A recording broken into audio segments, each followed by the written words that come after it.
Oh, he passed away actually recently. Yep. Friends,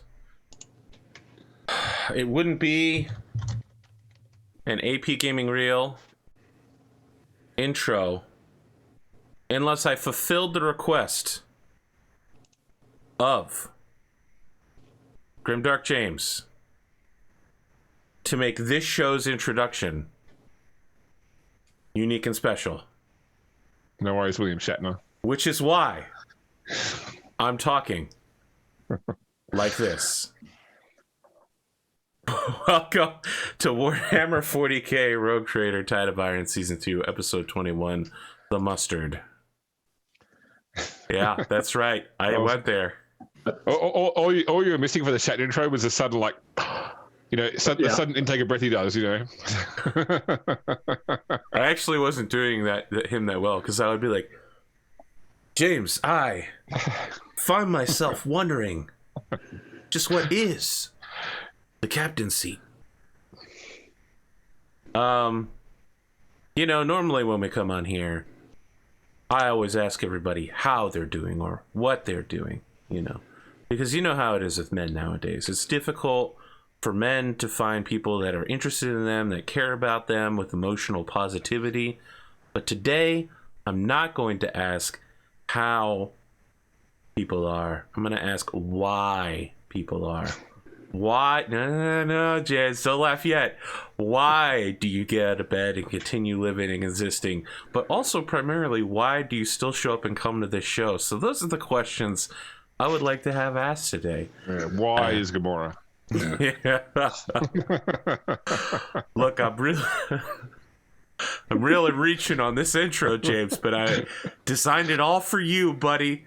Because designed it all for you. Wait, you're from Earth? Yeah, I'm from Missouri. That's on Earth, you idiot. Oh, well, Spoon, let's go with you. Why do you continue existing? Oh, boy. I mean, man, I don't know. I'm here. Calm down. Shit. Okay, Dave can help us. No, we're still on you, Spoon. Go ahead. Yeah, that's a good question, man. Caffeine and chocolate.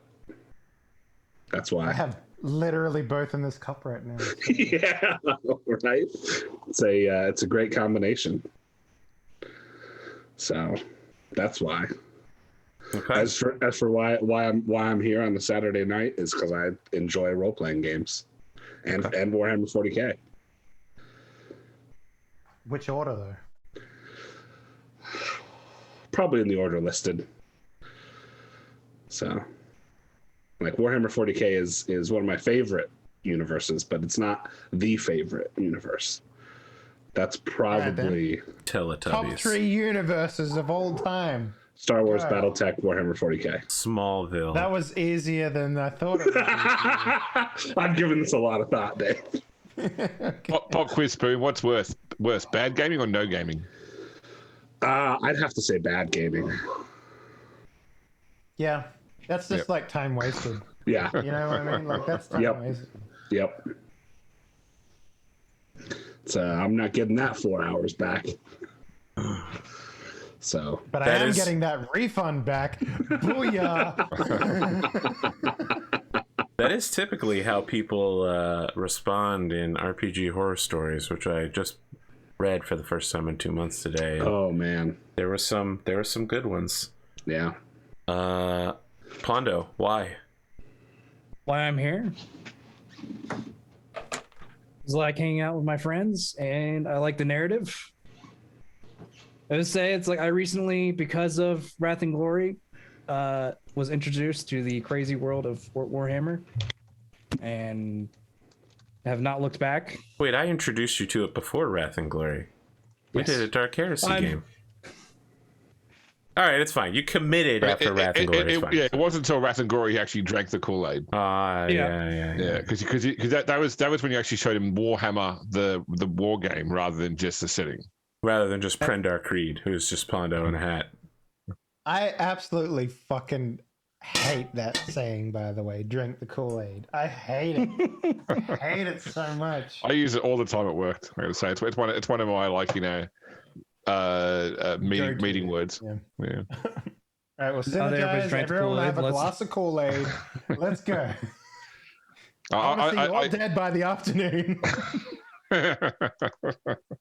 No, I generally use it to describe salespeople who are really into the product.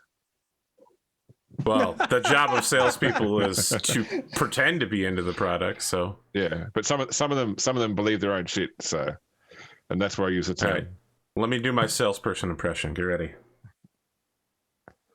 Yes, I'll buy some. Whoa, Tupperware from even Grandpa. I Shut didn't the know it fuck could up. do that. Wow, did you know that, engineering team? Okay, well, let's try that link. Oh, no, not that one. Let's try this one over here. Nothing says. Incredible. I didn't even. Oh, man, look at that functionality. The bandwidth that it is showing. What's wrong, Spoon? Is it too accurate? Look, Arthur, when it comes to the interaction between engineers and salespeople, that's not the problem. The problem is the salesperson just saying, "Yes, it can do that." Yes, James, it I- can completely do that. I I'm sure have been if it the can't, guy the will make it work. that is supposed to make sure those two teams get it right. And yes, salespeople will lie to you. I know that's surprising. Pondo, I gotta circle back though on you just to keep up the business terminology. You answered why you're here on this show, but why are you here? Why am I here? Yeah, just why? No, not on the show. Just why are you here? Just why? Yeah, why? 'Cause Why do life you get up in the continues morning? existence Why that's do you called crawl life. out of the bed and continue to suck down water, oxygen, and occasionally caloric content? Do you get that cash money? Okay. So Why are you you've taking my replaced your intro, soul bro? with dollar What's going bills. on? Understood. I mean, let's face it, everybody's trying to get that cash money. Okay. Okay. But that, Yeah, but why do you need the cash money? so Yeah. I can live and eat food, which I enjoy. He's self-perpetuating. I see. Oh, you're stuck in that rat race. Yeah. Dave, same question. Hello. Why? Well, honestly, the same reason why my career started is because I wanted to do a thing and I did it. And then people kept paying me to do the thing that I did. And then I just kept doing it. At this point, it would be impossible for me to change career unless I were changed everything about my personality as No, I well. disagree. There's a lot of people who change their careers in their late 30s, early 40s, and I changed early 20s, but I certainly had a complete career change. I'm considering it. I mean, I went from being a professional sports player to a professional video game seller. So that was my big change. You But got to the only meet reason- halfway there, man. Esports. It's in the game. No. The only reason I changed was because I had That's EA Sports, Arthur. Yes, I know. severe sports injuries. And What was your sport you played? Lacrosse. Baseball? baseball. Yeah, Nice. No wonder you left Australia. Nobody plays baseball in Australia. Well, I was like so good at baseball. Well, maybe the numbers were like a little skewed because no one, as mentioned, James said, no one plays baseball in Australia. But I was representing Australia in high school, sort of thing, like in high school, like sporting leagues and shit like that. And then I broke my fucking foot playing baseball. And then I broke my ankle playing baseball. And then I ripped a tendon up my leg playing baseball. All 3 separate occasions. So, and after that, the same leg? On the same leg, yeah. Yeah. It was the leg that I slid with, basically. In front. Yeah. Okay. So, and that completely ruined me being able to do any sort of physical sport basically forever. I can't run on this fucking leg anymore. Yeah. I used to love, like, when you fly into the US or any US city, you'd see, coming down over the city, all the baseball diamonds in every single park, in every single suburb. Whereas here last week, one of the local radio programs was doing one of those competitions where they hide something somewhere in the city and they give you clues every hour as to where you might find it. And the first person that finds the thing they've hidden wins the prize. And their very first clue was the word baseball. and someone found it from just that because they just drove to like the 4 baseball diamonds in Sydney until they found the prize. Yeah, you want to know the reason why I broke my foot too? Is because most sporting grounds are maintained, right? But in Australia, because the sporting grounds for baseball aren't maintained, right? My foot kept getting stuck in the ground when I slid, right? And that's the main reason why I disintegrated my ankle, because my foot stopped, my body kept going. Yeah. I mean, in reality, Dave, the divots were only there because people were sliding in the first place. So it really was, a self-perpetuating cycle. Yes. That's fucked up. It's like you caused this because you're doing the thing that you needed to do. Normally it's like soft ground, but this was just like nah. And also I was wearing like actual cleats on the shoe. I should have taken notice when everyone else was wearing like sand shoes, and I'm like, I'm gonna be faster than these guys. It's like no, I'm just gonna fucking destroy my entire career. So Yeah. I'm over it. It's not a big deal anymore. I'm way happier than I was like killing myself every fucking day for that shit. Yeah, It's a lot of work. It's a lot of work. All right. But yeah, that was my why, Arthur. All right, James, what's your why? Why do I continue existing? Yeah. Because 9 out of 10 scientists agreed the alternate is less desirable. Probably. Who's that 10th? Is the 10th one dead? Is that why? Yeah, I was going to say, is the 10th one like a philosophy science major or something? The one that's actually qualified? It kind of sounds like that they ran out of like anecdotal evidence at a certain point. And they're just like, well, That's it. we've got a lot from one side. We haven't got so much from Nihilists, man. Hey, it reminds me of speaking of really old, well, not what we were, but speaking of really old, bad role-playing systems, Rollmaster by Ironcrad Enterprises, which also known as Table Master, had with a name like that. It has a skill system where the only way to improve skills is to use them, like a la Skyrim or the like. And there is one skill in the game called Death Trance, where when you succeed in a roll of the skill, your character goes into a trance and dies. So I'm not sure how you raise a skill level beyond what you start with without, because you don't get experience points for failing, you only get experience points for succeeding. But anyway, so that's I'm here because I enjoy doing this with these people on this day, and it's for me the alternate right now is looking after my children who are downstairs, apparently playing Assault on the Police Station. They told me. I don't know if they've suddenly watched Assault on Precinct 13 or something, but that's what they're. No, they've been watching the American news. Yeah, they've been finger gunning each other across the lounge room. So Try not to make that joke for prosperity's sake. Oh man! Wait, something bad must be going down in America that I'm not aware of, which is Just- unusual. Just America. No, It's just every day. tells me. Okay. I blame YouTube, to be honest. It's a factor of things. Oh, actually, speaking of that though, and YouTube, I came across something today which I didn't know of until today, which is quite funny. Apparently, in 2004, the ATF classified shoelaces as a machine gun in the United States. Fuck, that doesn't surprise. That... I thought it was a joke, but I looked it up and it actually did happen. Apparently, there was a rule about it modified because people were using shoelaces to convert semi-automatic weapons to fully automatic, and the ATF rule said that any piece of a material used to convert a regular machine gun to a machine gun is under law a machine gun in itself. So, yeah, there was a memo that came out from the ATF in 2004 which said yes, shoelaces are a machine gun. Okay, That's good to know. that makes more sense now. Yeah, they got rid of it in 2007 though, so it's okay. It's yeah. So they were only machine guns for 3 years. And I hope someone made a shoe company called Machine Gun, like just to spite them. And now it's like a dead company that no one knows about. But for 3 years, man. For 3 years, they sold the hottest shoes on the market. All right, James, what do you got for us?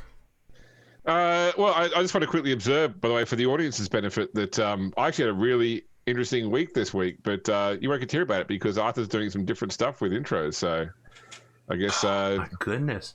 Look, sucks to I'm be out you. here delivering a sub 15-minute intro section. Wait. And Arthur, all I get is are we riots going from the back- crew. All right, do Why- whatever you want, James. why- You're the game master, so you get to choose when the game starts. So no, if the you opportunity- want to ask everybody how they're doing, go ahead.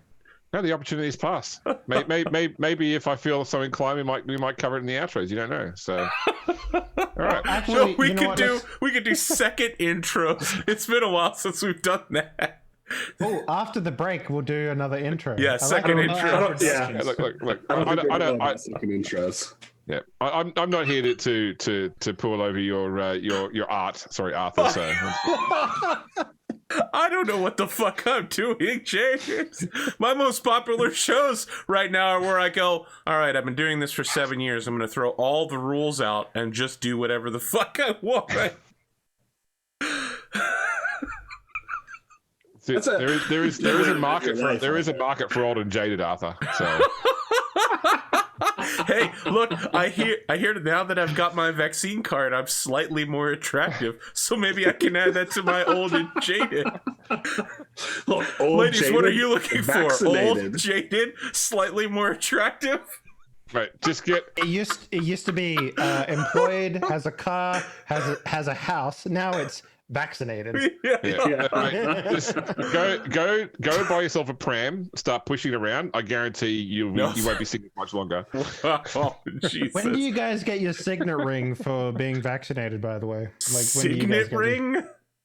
Yeah, you know, like the secret club ring. We you get know, a when you get- card, man. I'm getting mine put inside one of those, laminated cord thingies. So I could just, when someone's like, hey, man, you good? I'm going to be like, shit, man, don't worry. I'm good.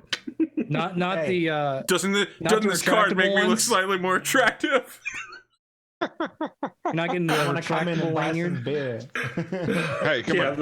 the- If you were speed dating and you had one of those cards, it'd be one of the first things you pull out in a speed date because you need to get some ground rules on the table straight You know, away. James. Oh yeah, it's like the old strategy of like you accidentally spill your wallet out and you got a magnum-sized condom in there. Next But to your it's roll of also like the 100s. green card that you got vaccinated. It's like, oh, my bad. Let me just pick up these things. Look, James, I'm about to My out name is- myself here, but I've actually never been speed dating before.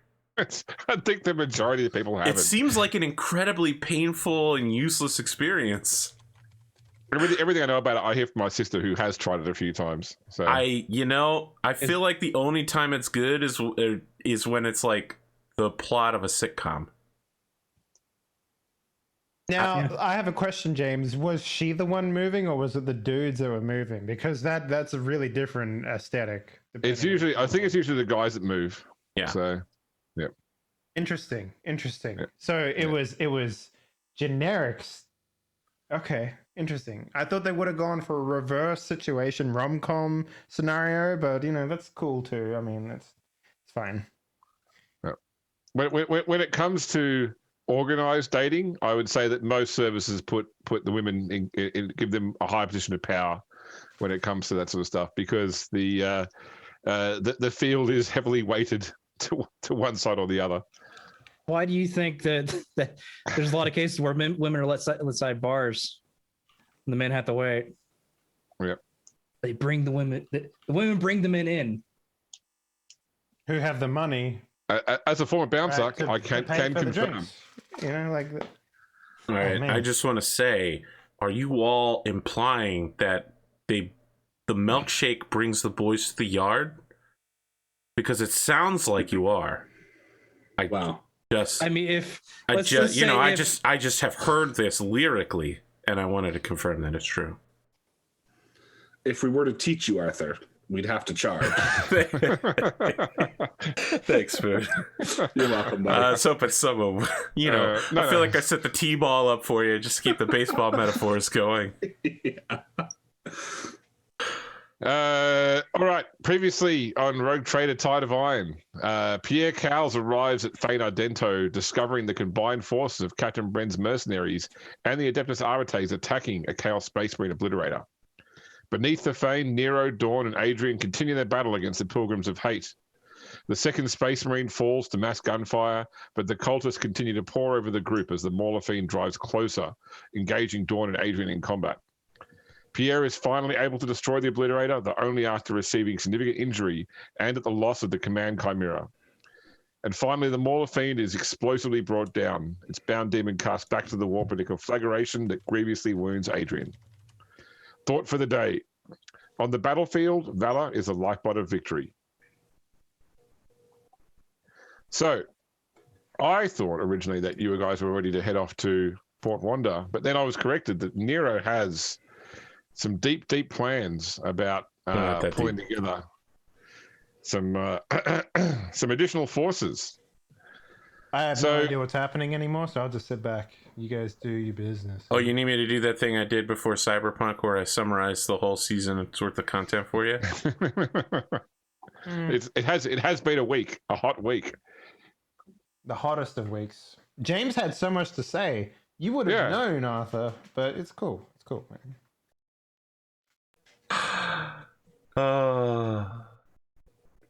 We got our intros done in half the normal time, and yet it's still nothing but sass from these dudes. I know. Oh my god.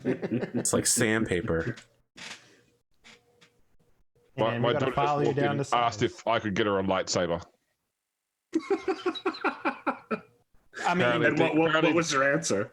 Apparently things in the police station are really ramping up. Just tell her to use her Mandalorian flamethrower.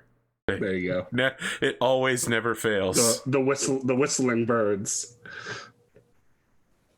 What you mean? It always fails? Yes, it always never always fails. It's there for the aesthetic. It has a range of like maybe 2 yards. That's it, and everybody is always able to duck underneath it. Man, you know how hot it would be for further than 2 yards away from that flamethrower? Super hot. You okay there, AP? Yeah, I'm good. I'm good. Just make sure you hadn't stroked out.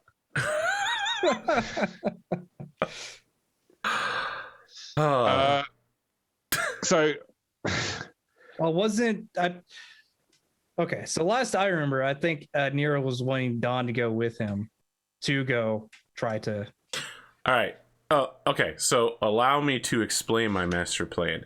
It takes several preparation parts before we get started. The first is, I know we don't discuss it often, but Nero actually has a job on board the ship as the master of ordnance.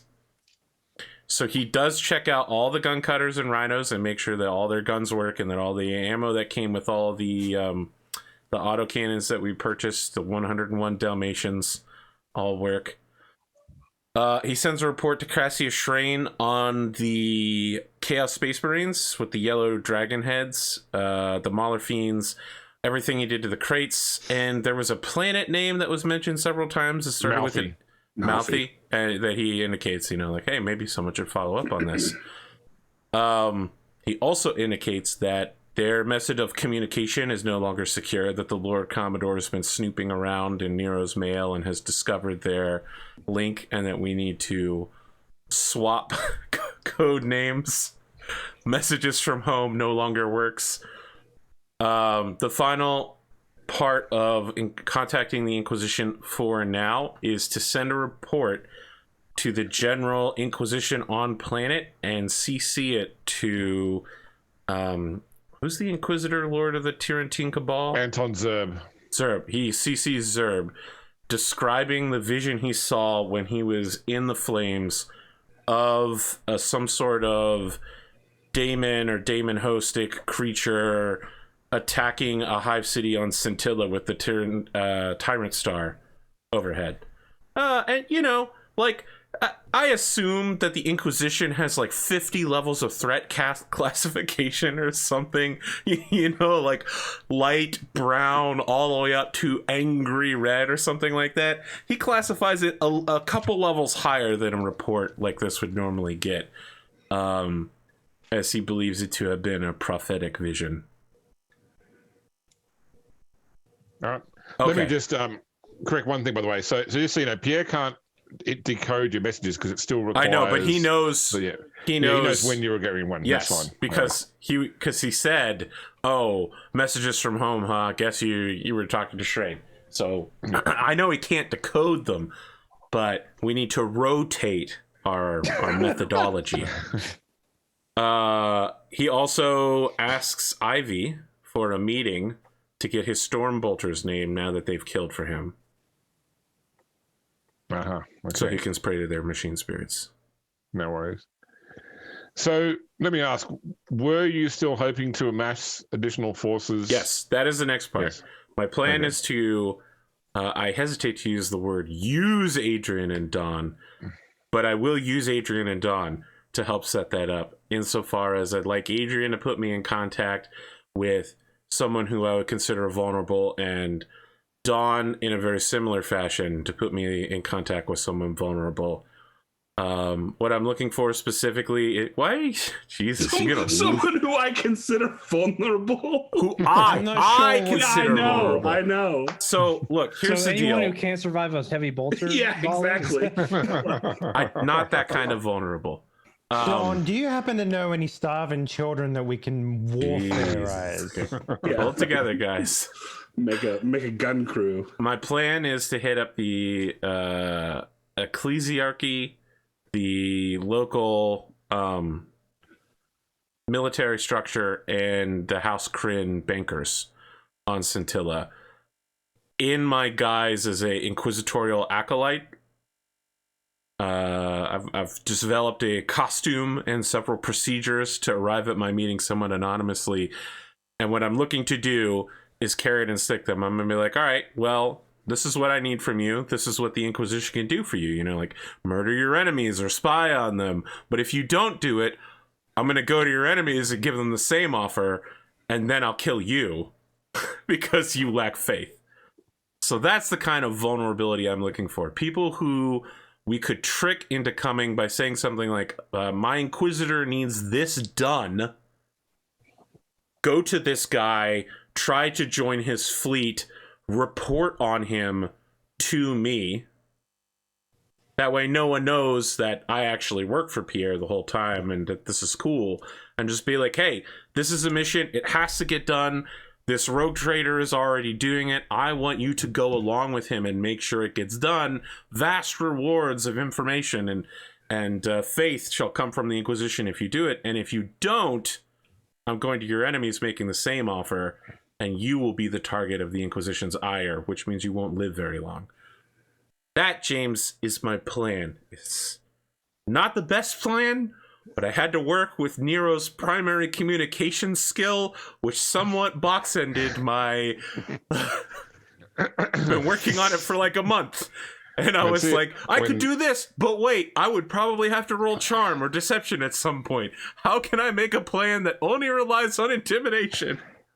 You're out there looking. You're a hammer out there looking for nails. I understand where you're coming from. So when I say I'm looking for vulnerable people, I'm looking for ambitious, perhaps corrupt, but not disloyal individuals. Can you just say marks? Because saying vulnerable people is like... Sure. All right. I'm looking for marks, huh? Come on, just give me the marks, James. Give me the marks, huh? So a couple of, I guess, key points to start building your plans around. It's quite easy to determine first off. So there are 9 naval ships currently in orbit of Scintilla. The most senior naval officer is Fleet Admiral Hieronymus Mordax, who is in charge of the Mars-class battlecruiser Eternal Fury. So that's not to say that they are like all the ships here are part of their fleet. They are all part of Battlefleet Calixis. He is just the most senior fleet admiral in present. Scintilla itself has 3 armed forces. So it has the Army of the Scintillan Protectorate, which is effectively the PDF of the planet. Their regimental doctrine is they are siege infantry. There are the Scintillan Fusiliers, of which obviously Pierre holds a rank, so honorary colonel, I believe. Honorary colonel, that's right. Yes, their doctrine is they're an armored regiment, so primarily tanks and light infantry.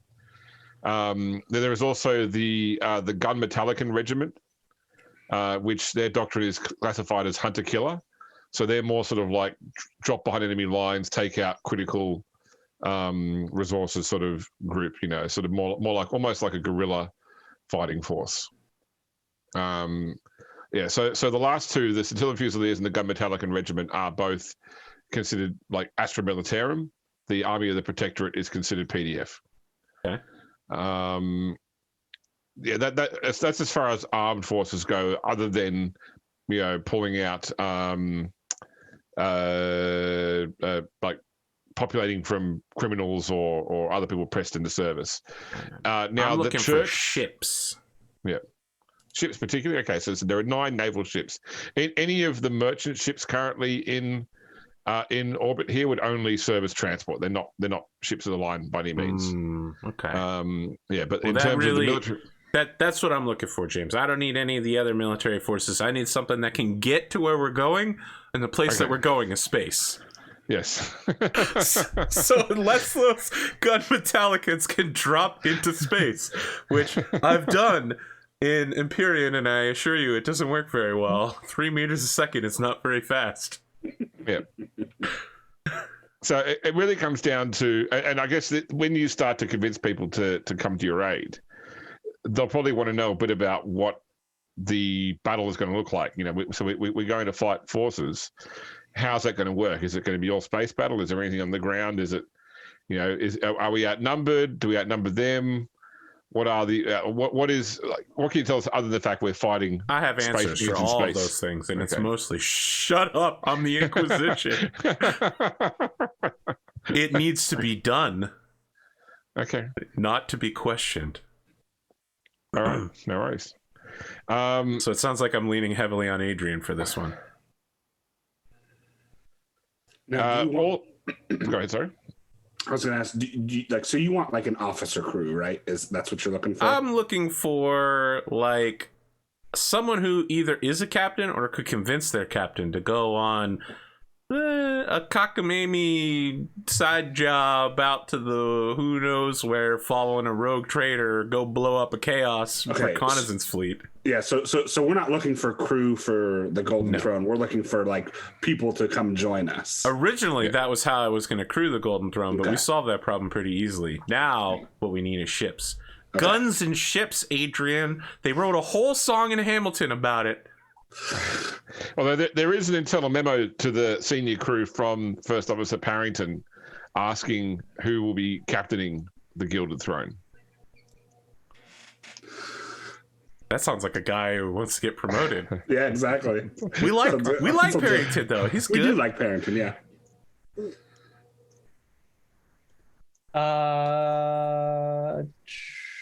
Here's like out of nowhere, Dawn's in command. In the midst.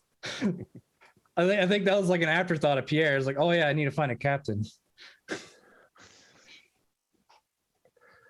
When you make him captain, you have to buy him a hat. That's how it goes. Parrington. Wasn't Parrington like the second in command? Yeah, Parrington is your XO. He's your first officer. That's it, yeah. Wouldn't he become the captain of the Hand of Calixis after I became Lord Commodore?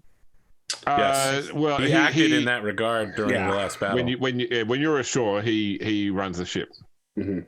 He's looking to get his own ship now, cut loose. If you're coordinating so technically, if you are the Lord Commodore and you're coordinating the fleet, there is a captain of the ship that you're on that runs that ship. Okay. I would also point out that the Falchion is what one might call a step up, right? It's a larger ship class than either of the two classes we currently have. No, I think the Turtle Praetorian is the biggest ship we've got. It's a frigate. Yeah. Okay, all right, yeah. All right, so you've got 2 frigates and a light cruiser. The Praetorian's a light cruiser. I think that our ship is classified as a raider, but I think the Falchion is a little bit bigger. Yeah, it could be a pretty big step up. The Praetorian is a deep space exploration vessel. Yes. It's not really a vessel of war, although any vessel with guns could be taken to war. So I actually want to see what Parrington would like if he would rather be the captain of the Hand of Calixis or the Gilded Throne.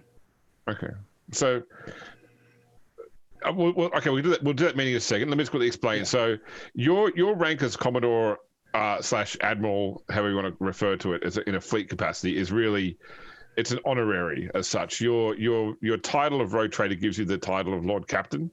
The fact that you call yourself by the military rank of Commodore or Admiral is pure, it's an affectation more than anything else. So yeah, I mean, he's fully aware of the fact that he's only really running the ship when if you're on board the ship, you're giving the orders.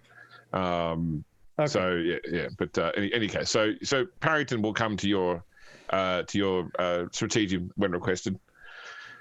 Okay, Lord Commodore, thank you for responding to my message. Have you decided what you plan to do with the Gilded Throne yet? Well, I was going to see if you might be interested, if you would rather stay here on the Hand of Calixis, or if you would want to go on the Gilded Throne to be the captain of that. Well, I obviously have both military experience and time spent aboard here.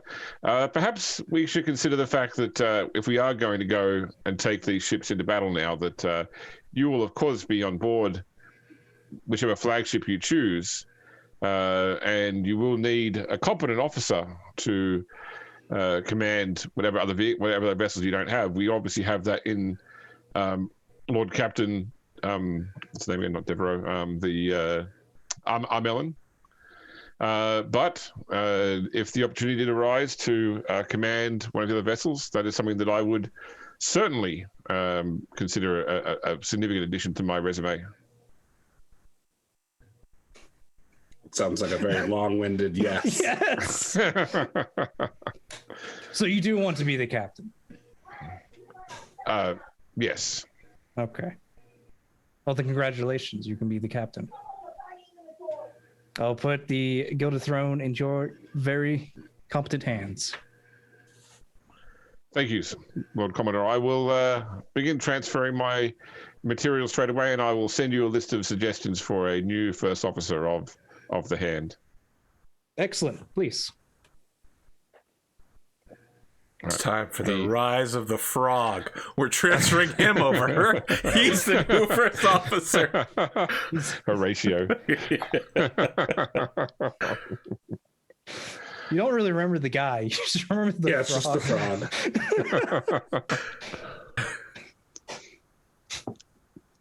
We want to ask him questions. We just look at the frog, and then the guy. Oh yes. How dare you? His name is Heraldius Mercator. Still, we always refer to him as the guy with the frog. We remember the frog more. He than the did guy. get the frog as an affectation, so you know. So Parrington, happily strides off, ready to go and get a new uniform, potentially new hat. He's a captain now. He's got to look the part. New pistol too. Yeah. Yes. Make sure it's not as big as mine. No. There are you rules shave to this. 3 millimeters off the end of the barrel. Yeah. Hand filed. I'm talking about the hat, not the handgun. Oh, okay. You can shave the feathers off too. I'm pretty sure that that you have a tricorn hat and they have like a regular sort of two-piece like the. hat. Yeah. I mean, yeah, I got him his Commodore's hat. Yeah. It was part of my look. We should get a second ship. What if you were called a Commodore? Look how that worked out. So, James, is there any captains of the current Imperial Navy in Scintilla that Adrian would know of that would be prime targets? Yeah. Independent thinkers. Sure. Manipulatable marks. So there are 3 frigates in orbit right now: the Fist of Ruin, the Will Unyielding, and Absolution's Fire, which are normally part of a frigate group. So they fly as a frigate squadron, basically. Okay. So a Tempest and 2 Swords. So effectively, they are. under your estimation, a bit wasted here. Like normally frigates are best, like frigate squadrons, fly on the line. Mm-hmm. And so their role here is largely probably to defend the larger vessels, but no one's attacking the capital world anytime soon. Like they're so. The leader of that particular frigate group is a captain named Jacinto Ertelt. You've met him once before at a prior naval engagement. I certainly wouldn't call him a friend, but certainly, I mean, you were a lower rank back then. You were, a line officer. Ensign or something. That's it, exactly. But yeah, he's certainly what I would call a hot-blooded captain. He was, he's looking for an excuse to take his ship to war, take his squadron to war. And from what you know of the man, he would feel completely wasted at this particular location. Okay.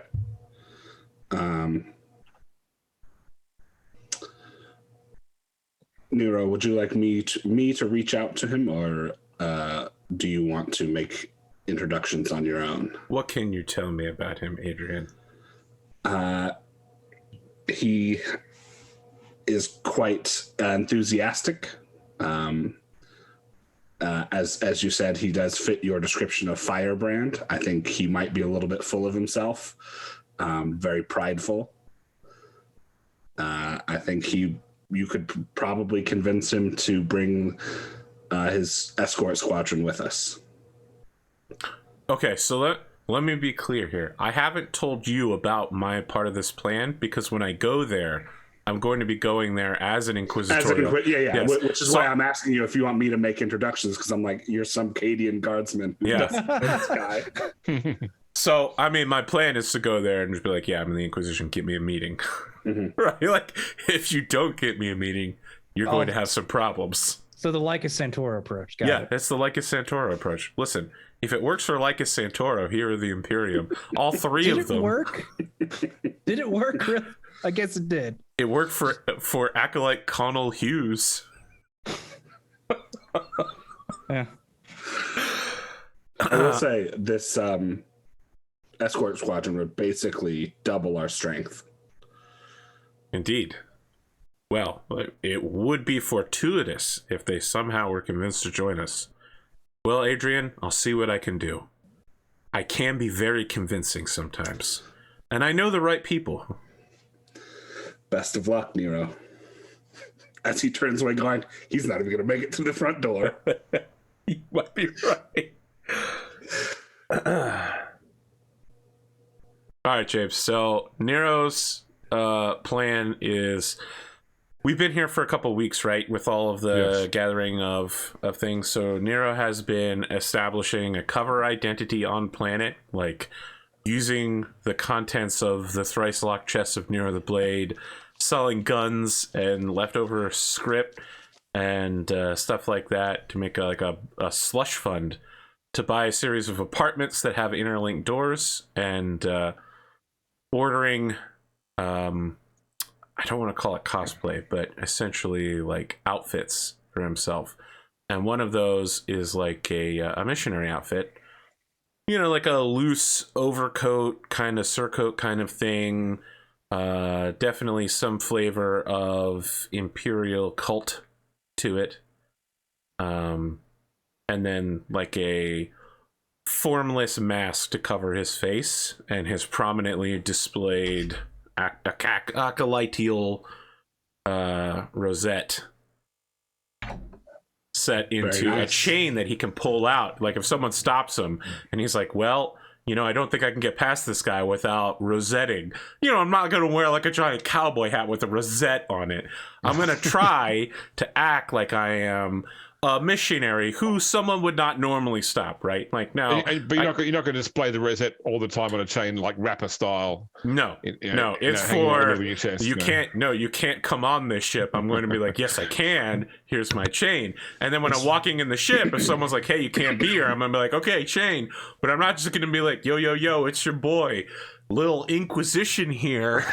You mean it's not going to be the hands of the giant clock you're wearing around your neck? I already did that character. I'm having flashes to Wayne's World, where they've got the backstage passes. They're just walking around everywhere, like showing everyone the backstage pass to get to. All right, so it won't take you too long to get that, like the apartments set up as you require. So it's just nice to have a little retirement place on Scintilla I can fall back to in my later years. The captain won't let me go see my family, so you have to take whatever small luxuries you can find using the guns of your dead enemies. You always leave. Wow. I'm not keeping you here. I just might leave without you. Wow. Listen to this. Listen, Pondo, if you want to leave Nero here, you can. You're the captain. I know. It's like, I mean, Pierre's not keeping you from seeing your family. You just decide to tag along. Oh, boy. That is a interpretation, just not one I subscribe to. The only difficulty is that it's Arthur's show. So season 2 would be, Rogue Trader, The Adventures of Nero. I could just get a new character. We're all playing new characters. No, I could get a new character. Oh boy. When this started, we were like, who's gonna be the captain? And I'm like, I'm okay with not being the captain. If I was him, my hand would have been up pretty fucking hard, I think. Yes. There is something to be. I gotta say, there is something to be said for if you're running rogue trading for your friends, making the least experienced person the rogue trader can often be a lot of fun. Yeah. Lore accurate, according to how many rogue traders die. I mean, like that sort of shit. That is why that shit's fun. Like, it's the same reason why I was captain in the Star Wars game, because I literally was like, how many Death Stars were there? 1? And it's like, yeah, I remember like the first episode. Dave was like, yeah, I don't know anything about Star Wars, but here I am. Yeah. Now I think it's great, but it's whatever. Warhammer's a little harder to take in, I would say, than Star Wars, but yeah, it is what it is. Yep. All right, so how are you going to set this meet up then, Arthur? You've got your meet, like you've got your costume, you've got your locale. How you've got this guy's, probably you've got like a Vox number for his assistant. I'm confused about how you disguise your biceps though. Like, how are you doing? I'm wearing loose robes. Yeah, voluminous robes. Yeah. It's like that. It's like when you get like what is it? Like a really, really bulky like priest, like who like lifts weights and stuff. It's like no one's ever gonna forget seeing this priest. I mean, for all you know, I could just be a space marine. Yeah, they're pretty sure you're 2 normal sized men inside a single coat. So. It's like when The Rock plays like an accountant or something like that. Like the shit doesn't work. Takes off his glasses. Oh my god, that's Superman. It's like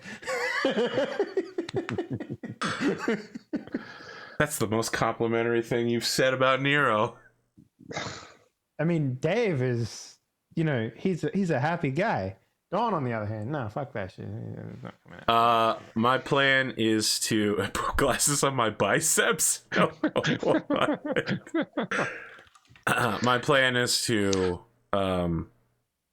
commandeer my way onto a shuttle using my little inquisitorial acolyte sigil. Okay, so you're going to go see them too. So you're person. Heading to, yeah, I'm going in person. Okay. So you're heading to the Fist of Ruin. Sure. Okay. All right, no worries. It's not hard to commandeer a shuttle in that respect. Just to be clear, I'm not like, ooh, your shuttle's mine now. I'm waiting for a shuttle that's already going up there and being like, one more will be aboard, yeoman. Okay. And when they get there and ask me for my business, I'm like, I was never here, and then I put it away again. All right. And I just keep doing that until I find some way to speak to an officer who can get me in touch with the captain. Okay. So as you're being flown over to the Fist of Ruin, so it's a Tempest class frigate, which is it's like a refit of the Sword, slightly larger. From your military, from your experience with weapons of war, that it's primarily very short-range scrapper. It's designed to deliver like massive amounts of firepower at close range, and had the maneuver. That being said, they're actually slightly less maneuverable than a standard sword class, but they are just one of those wet ships that's very dangerous. If they get in too close, they can do a lot of pain.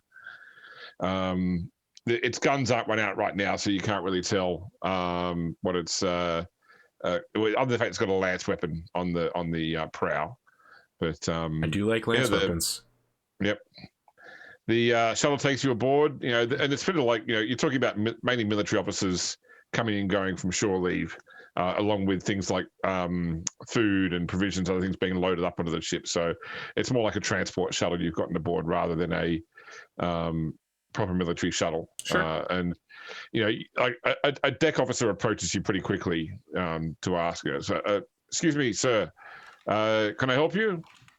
Yeah, I just casually raise the chain and say, I'm here to speak to Captain Jacinto Hertelte. Is probably his name pronounced wrong. Jacinto Hertelte. Yep, no worries. Oh, so were you deliberately mispronouncing the name, or you just wrote it down? I was pronouncing it the way I wrote it down. Okay, no worries. So I wasn't sure if Nero was No, I'm not mispronouncing it. No. That was me. No worries. Okay.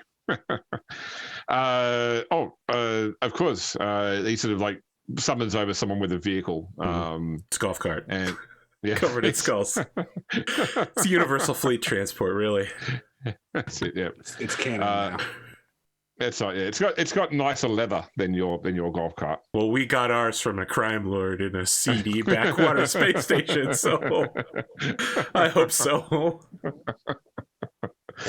All right, so you're driven through the ship. Like, people sort of don't really talk to you, having flashed out what you did. No, just the one guy, just the one guy. But I mean, like, he would have said, like, this person is. It depends. I would definitely make sure that he knows that I was never here. Okay. I'm a VIP to speak with the captain.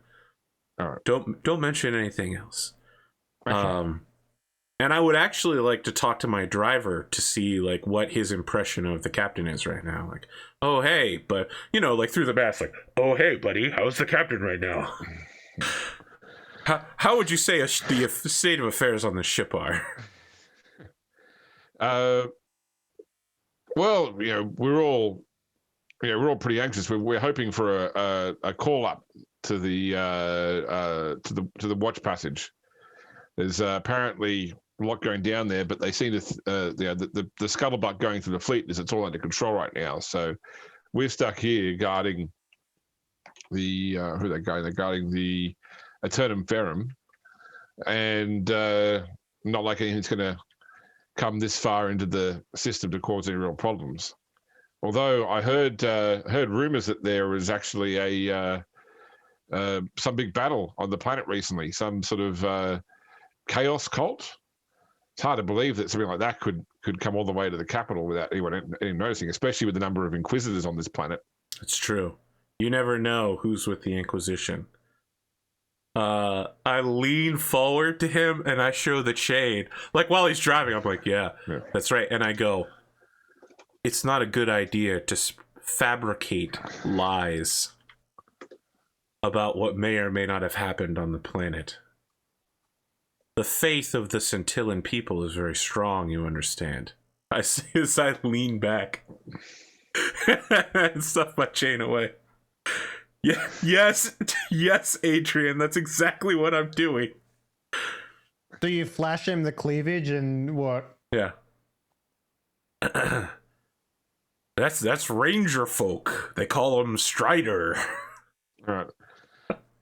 You get the impression this guy doesn't really recognize what the symbol, like he's picked up you clearly implying something important. Yeah, good. And that maybe whatever you've got is like an indication of your VIP status, but he doesn't connect you with the Inquisition, other than sort of nod along what you're saying. Good. He's me from before the show started. That's right. Hey, your accent sounds Cadian, yeah? Yes, it does sound Cadian. Yeah. One travels far in service to the Imperium. You're going to tell me I grew up on the edge of the Caduceus Sea on Cadia. Does he have purple eyes? His eyes are more of a bluish. Like he's not got the extreme purple eyes either, but he's certainly like you could pick that. Okay. He's not lying in any case, and you can pick. You're probably putting it to him now. Like you don't hear Cadian very much, but you do pick up. He has got that sort of that Cadian. I mean, that being said, like the Caduceus Sea is quite a far away from where you grew up, so there are accents on Cadia as well. It is a whole planet. Yes. Yeah. And I say, a friend from a caser from afar is really just family. True. It's good to know that there's someone with discipline and accuracy aboard a naval vessel. You never really know what's going on these ships. Have you been back there recently? No.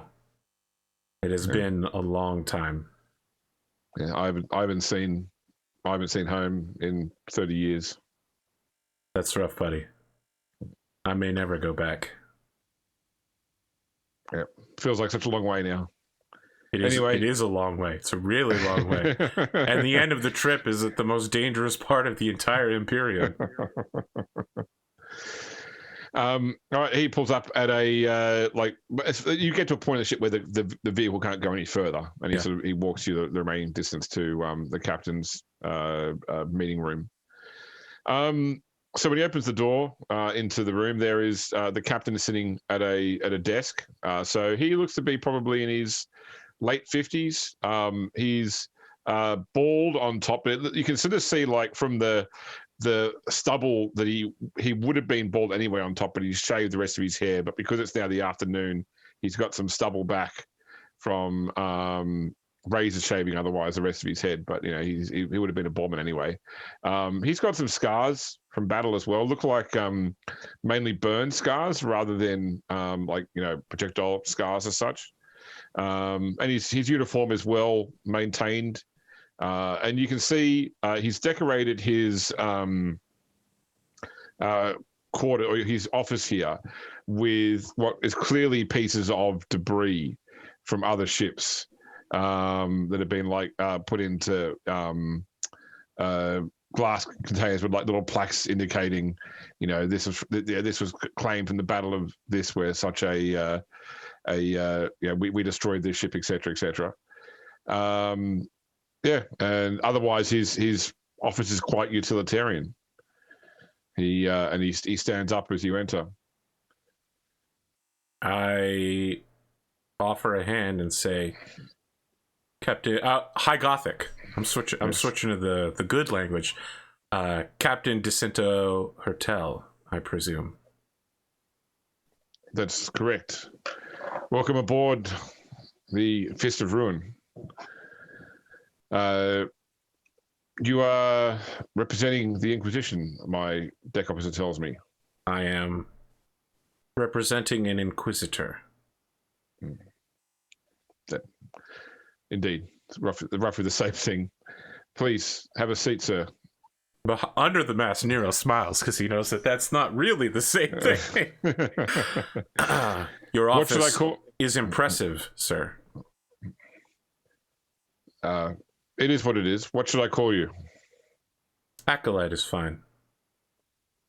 Well, Acolyte. How can the Fist of Ruin be of service to the Inquisition? My master requires a mission to be completed shortly. He understands that there is a rogue trader captain gathering a fleet to head to a classified location and engage in a contest of forces with a chaos force. The nature of this mission, the location itself being confidential and private, means that any who would attempt to aid this person would need to be in a particular position, a position like your own. Friendship with the Inquisition can have many benefits, Captain, as I'm sure you are aware, and my master is in desperate need of aid in a short amount of time. And that if you were to accompany this mission and report on the proceedings, keeping an eye on everything that happens, come back alive, you may find yourself with an ear at the Inquisition in regards to any requests you might have towards promotion, information gathering, or perhaps logistics problems solved with the stroke of a pen. Tell me, Acolyte, is this something that you are approaching me on with regards to my ship or with regards to my squadron? I'm not here to give you orders. My master is here to offer possibilities. If your squadron was to help engage in this battle, it would, of course, almost certainly assure victory with your firepower and leadership. And victory over the forces of the enemy is, of course, something we all desire. Or is your... Go ahead, sorry. You could remain here. I understand you must have orders. I can see that you're very well occupied here. You seem to be extremely well used, laying in dry dock, escorting ships going nowhere on a planet where nothing happens. But just know that refusing the call of the Inquisition comes with its own dangers. I take it that your master is aware of the situation in the Koronus Moor? The Inquisition is quite aware of the situation and would prefer that it be solved sooner rather than later.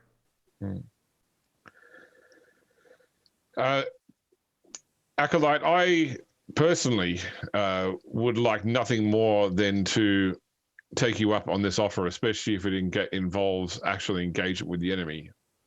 My current orders are to remain here and provide screening for the Eternum Ferrum, the Dictator class battle cruiser you probably saw coming in. Yes. And although I'm sure I could speak with Lord Captain Severus regarding a deep space patrol opportunity for the squadron that might take us away from our duties here. My only concern is if the situation at the Moor suddenly changes and additional forces are required, because while I obviously trust that your master knows what he's doing, I also know from naval intelligence that there is a significant fleet of chaos ships threatening the sector via the Moor. And if I was on deep space patrol, as I indicated, when that suddenly came to a head and the Eternum Ferrum was not able to engage or redeploy because its screening force was missing, that would be a significant issue. So just let me confirm before I go into the next part, James. Yes. We are currently headed to, I'm going to call it Space Station 13, but that's not its actual name. So you've got to head to Station 13. Yes. Station 13 is where the entrance to the Jericho Warp Gate is. No, that's Zone 15. Station 13 is the entrance to the Screaming Vortex. Okay. That's where the chaos ships come from. That was a location, like the Way Station 13 was a location that was being sold. And that was the location of where pirates often transport people from the warp into the Calixis sector to do nefarious things. Yes. Zone 15 is where the Jericho Warp Gate is. So both of those locations are inside the Koronus Moor, the passage of space between Port Wanda on the Calixis side and Footfall on the Koronus side. So normally to get through the Moor, there are 4 stations of passage. You have to go through 2 of them. Yep. Those 2, Zone 15 and Way Station 13, are both secret other locations as well. So effectively, yeah, like you're going to the place he is anticipating being called to anyway. Yes. But you haven't alluded to that yet. So he thinks you're talking about something else. But I am about to, and I will say, allow me to rest your mind at ease. But I want to do it like sinisterly, like allow me to rest your mind at ease. Where we go, you will find the battle you seek, for we go head first into the Koronus Maw. There will be a reckoning with the forces of chaos that are there. Whether you can assure your commanding officer that you can detach your unit or not is not my concern. Whether your fleet will be missed here or not is not my concern. These are the concerns of the military, of you and your officers, both above and below. What I am concerned with is taking a battle to the forces of chaos and dealing a decisive, victorious blow. And in order to do that, my master is willing to pull any resources needed, including assisting a somewhat recalcitrant rogue trader. If you can find within your fleet the capability to aid this individual and keep an eye on them, you will find yourself richly rewarded, not just covered in the blood of your enemies, as I gesture towards his very impressive ship collection, but also in the accolades of the Inquisition. So what is the role of the rogue trader in this affair? The rogue trader is going to a location of some importance within the Maw. My master, so I don't say I say my master, because technically most of what I'm saying is true so far. My master wishes to make sure that that mission into the Maw succeeds, for it is pivotal to the success of the Imperium's campaign in securing the Maw. Is this rogue trader at the Maw already, or they are in system now? They're in this system now. Correct. I see. You will know them as Pierre Cowles. I can't say I'm familiar, but I'm sure we'll have records. I can provide you with a dossier. Here is his headshot. Well, here is a signed photo of him from the gunmetal facility. I'm just imagining there's just a t-shirt he pulls out of his sleeve. With I happen to have a printout of his IMDb page right here.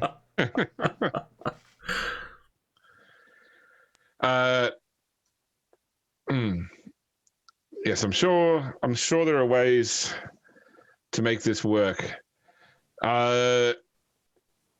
are currently fitted for station keeping.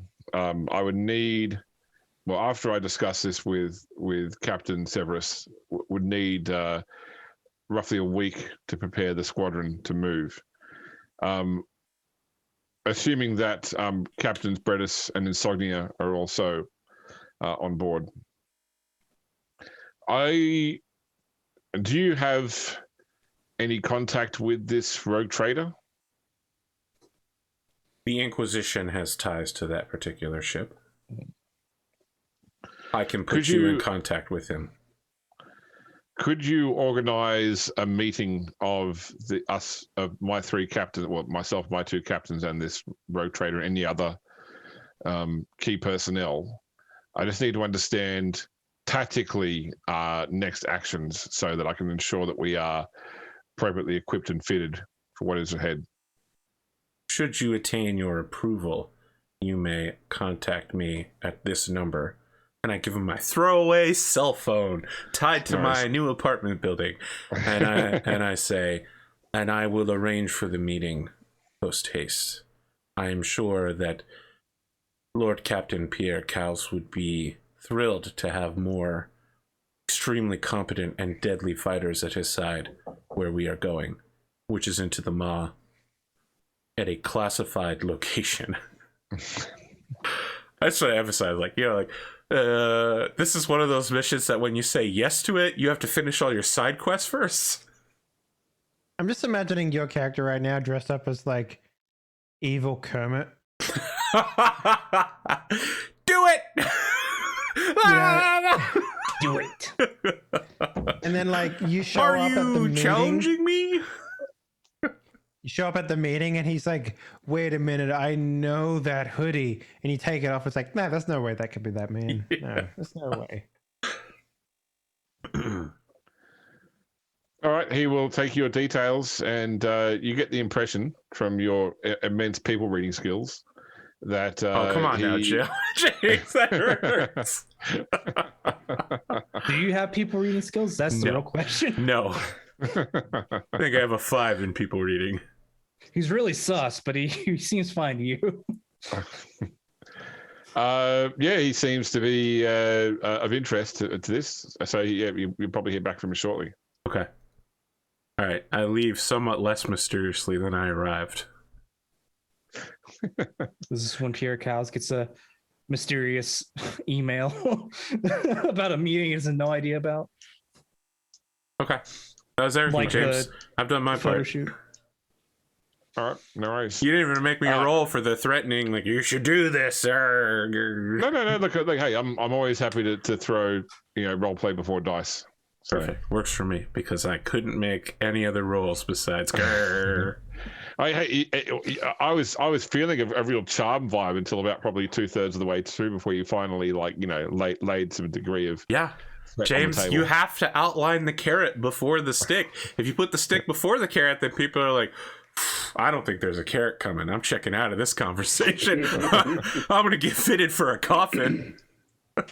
Also, it did help that you threw out the cleavage pretty early. So Wow. Pondo, you were asking about Scholastic Lord Tactor Imperialis as elite advance. We had to. What rank are you guys now? 9. 5. Okay. Yeah, rank 5. Okay, good. So rank 5 would be the minimum I'd accept, and it would be 250. Okay. I will need to actually look into spending some XP. Because I don't think Road Trader gets it at all. No, they don't. They don't. You know, I have a 40 in Scholastica. Oobadooble. I'm actually pretty good at that. Just if you wanted to consult your Arch-Militant on matters concerning war or anything.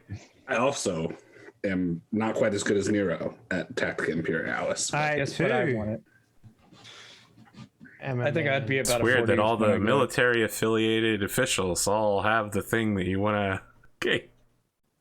Hey man, look! If you want to talk about forbidden law mutants, you can come have a chat with me. You know what I'm saying? James, did our crewing up of the Golden Throne include pilots for our gun cutters? Yes. Okay. Yep. Oh, we're gonna get red one. So you have pilots at a skill equal to the crew skill. So if the gun cutters are on board the Gilded Throne, for example, they have a skill of 30. If it's if on board the Hand of Calixis, they have a skill of I feel like we store 40. them on the Hand of Calixis where we keep our good crew members. We can send the cargo shuttles to the other ships. Can one of them kind of look like Mark Hamill though? Like, can we just have a guy that can Or the gun cutter or the pilot? No, we get Pilot. Biggs Darklighter to show up. Biggs, you're here! With that rockin' mustache. If man. you don't know who I'm talking about, you've missed so much about Star Wars that you never know was cut from the movie. Yeah. That's it. All right, so probably about 3 hours after your meeting, Arthur, that burner phone gets like some information sent to it from the Burner the box. Fist of Ruin. I literally burn it afterwards. Like a brazier too. Yeah, with some holy incense. You've served your purpose, machine spirit. Go, be free. So it's basically details on the 3 ships in the squadron. So the Fist of Ruin, captained by Jacinto Ertelt, the Will Unyielding, captained by Samara Bradice, and Absolution's Fire, captained by Henriette Insomnia. So it seems that based upon the information they've sent, they have received a leave from their guardianship, and they're basically requesting you to organise a meet, like to put forward these details to the rogue trader and to send back his ship's details, and then to organise a meeting. Okay. I start by sending them the details of Pierre's fleet, which I know intimately as a high-ranking crew member. But, you know, I kind of sanitize it a little bit for something, you know, like it's very generic. Like these 3 ships, yes. One of them was recently crewed, et cetera, There were sightings of new military equipment for a ground attack loaded on board. And then I use the bureaucracy of the Inquisition to send Pierre an anonymous message containing the information he needs to know. You know, I'm just like, I go to my local inquisitorial office in the back of the ecclesiarchy station, and I speak to the desk officer there, and I'm like, send this message to Pierre Cowles. These people want to meet with him. Here's their fleet. They're very interested in joining him on his upcoming mission. So, just so you know, because remember you went to the inquisitorial base on the moon of Scintilla. I know that there's a moon base. Yeah, there is actually an inquisitorial base on Hive Sibyllus itself. Like literally, think about how hives basically like come up to a point. Yeah. There's like a secondary tower that juts out from the side, known as the Tricorn Palace, which is actually like an inquisitorial holding specifically. So, sure, sick. I go there and I find a secretary to forward my message, and then I leave. I'm just like, I'm done. Yeah, not associated at all with the Tyrantine Cabal. Yeah, these guys are the neutral Inquisition. You know, still evil, just not as evil as the Tyrantine Cabal. All right, Pondo, would you please give me a scrutiny roll at +0? Sure. Oh, this is Nero's handwriting. I'll spin a fate points reroll that. Wow, come on. No. Okay, so you get an anonymous thing from the Inquisition asking to meet with 3 captains of the Imperial Navy that are willing to join you on your cavort into the Maw. Oh, okay. I like the idea that he gets this note and it says from the office of Nero the Blade, but it's like scratched out, and he does like you failed, so you didn't notice it. It's like It's on Nero the Blade stationery. Yeah. They cropped it out when they were Xeroxing it. Yes, from the pen of acolyte Eron. Oren. I mean, you probably stopped caring. In a reference to Fate Grand Order, my name would be Mysterious Acolyte N. I mean, I like to see it how it's like Pierre just stopped caring before it said from near the blade. It's very obvious. Okay. And then just burns the message. So AP as well, in this time you get a message through from Shrain. Yep. Which is not like it's not heavily coded as such. It's more just sort of he acknowledges what you said. It will take him some time to determine a new not cipher. The cipher is undamaged. It's more about you'll have to see a whole bunch of useless stuff. Your laundry needs to be picked up at your Scintillan apartments. In order to eventually arrive at one which is going to be covert. So it won't be communication. The fact you're communicating won't be covert for some time, but he still needs to communicate with you. Understood.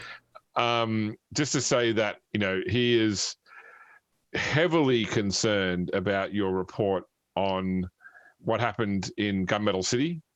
This whole idea that there are literally Chaos Space Marines on an Imperial capital world, on a world which literally has dozens of Inquisitors on it, both on the planet and in space around it, and is protected by the Imperial Navy.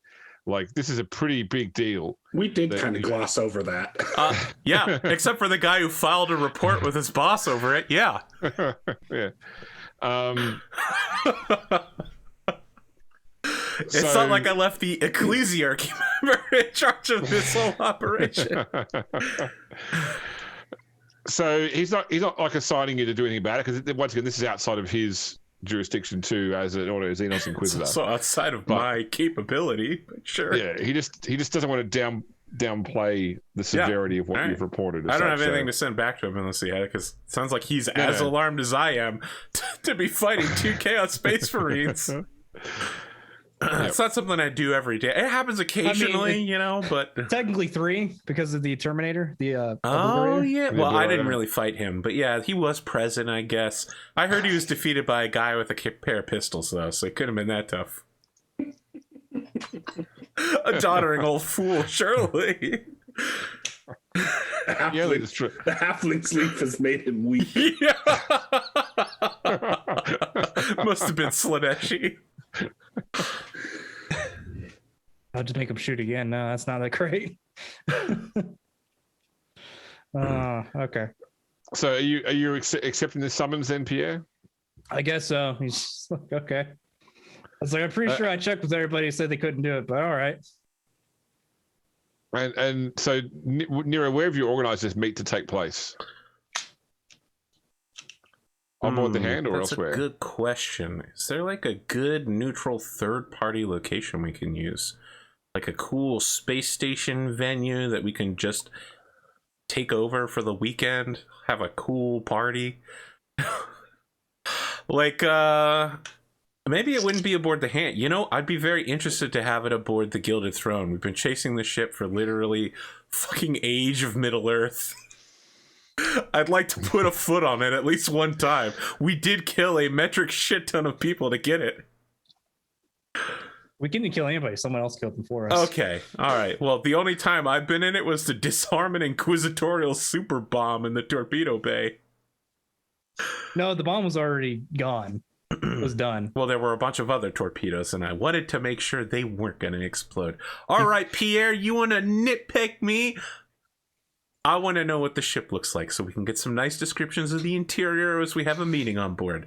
So that's where I arrange the meeting at. Smells like burnt flesh. No, I really hope they fix that. On the haunted ship.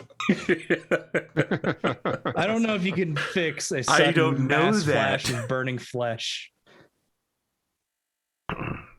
The Omniscience has some very strong air fresheners. I don't know if they do. Just checking. So just thinking about the that's right, because it's got luxury passenger quarters as well, the Gilded Throne. So and a trophy room. Oh well, then we're in great. Yep, trophy room. That's where we do it. Yeah. Right there. Bing bam boom. Nailed it. This is where the orc head just is. got command of that ship, yeah. and then I get back on it.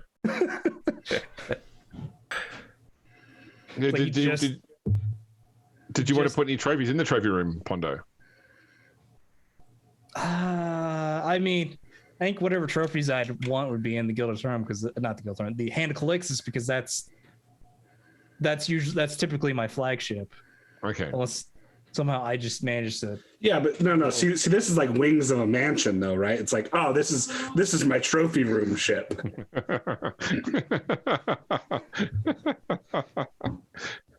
I don't really have trophies, just a bunch of random alien shit that I picked up. I mean, you've been that's picking what up trophies alien are. guns and stuff. Yeah. That's what I'm going to trophies use are. those eventually, Yeah. though. That's the Yeah. problem. You just put them in there temporarily while meeting with the cool military guys. Yeah, you and then when they're not looking, you gather them up all off the wall and strap them back to your body. Yeah, you go, okay, bye, and turn around. Take them down. Are they off? Yeah. Are they off? Can you pack the cell up? Yeah, Bring back great. to the I can start walking around with my Necron war scythe again. My pimp cane. Yep. My other pimp cane. So when word that this meeting is happening shows up, I get Don and Adrian in the same room, and I go, "Wow, incredible! Who knew that we could get so many allies in just a week's time?" Yes, it's very interesting. Make scrutiny rolls, Dawn and Adrian. Really? Come on now. I literally, that wasn't even my bragging voice. That was my, this is an pretty interesting bragging. conversation. Yes, it is very interesting that Captain Jacinto is meeting with the Lord Commodore. Would you have anything to do with that, Nero? I mean, I have a lot to do with a lot of things happening. The Lord Captain is a very impressive person. So I agree. His reputation must have gone far to secure this meeting. Roll another. Make another. That was true. That was true. He literally asked for his dossier. No, it's when you mentioned the name, they're like, I haven't heard of him. Adrian and I had a conversation about him. I There's no. I take it you were able to get a meeting with him, and that it went quite well. Oh, there's no way that someone like him would meet with a simple guardsman like me. I was interested to get the meeting, but I would say you're not exactly a simple guardsman anymore. well, Nero. a master of ordnance aboard a rogue trader ship. Perhaps not. No, I didn't play the noble angle, although that's a possibility. Just, it's like as the ancient imperial sate Bucky once said, I'm right-handed. Well, let's go see what the captain has to say. All right. All right. I slap him on the back and I go, Don, have you been working out? I mean, yes. Yeah. Looks good. You got some gains. Are those sunglasses on your biceps, Nero? What are those about? No, I'm wearing my photo visors right now because whenever we're around you, you flash all of us and we go blind and the captain throws up in the corner for 10 minutes. I love the idea Never that you slap me on happens. the shoulder and like you just get like everyone just has their coroners burned out now. That's never happened.